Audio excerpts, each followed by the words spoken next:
Hi friends, আজকে তোমাদের সাথে শেয়ার করব খুব কমনই একটা রেসিপি।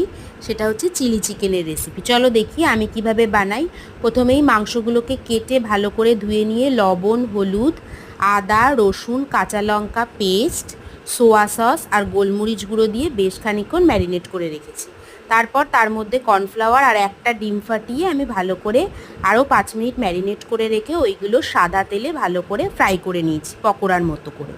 তারপরে ওই তেলের মধ্যেই বাকি আদা, রসুন, কাঁচা লঙ্কা পেস্টটা দিয়ে আর একটু কাঁচা লঙ্কা কুচিকে একটু ভেজে নিয়ে তাতে আমি পেঁয়াজ আর ক্যাপসিকামটা দিয়ে লবণ, হলুদ আর একটু দিয়ে কাশ্মীরি লঙ্কার গুঁড়ো, সোয়া সস, টমেটো সস বেশি বেশি করে আর একটু গোলমরিচ গুঁড়ো দিয়ে ভালো করে ভাজা চিকেনগুলোর সাথে একসাথে মিক্সড করে গরম জল দিয়ে একটু ফুটিয়ে আমি ঠান্ডা জলে গুলে রাখা কর্নফ্লাওয়ার দিয়েই আর একটু গ্যাসে নেড়ে নিয়েই রেডি করে নিয়েছি।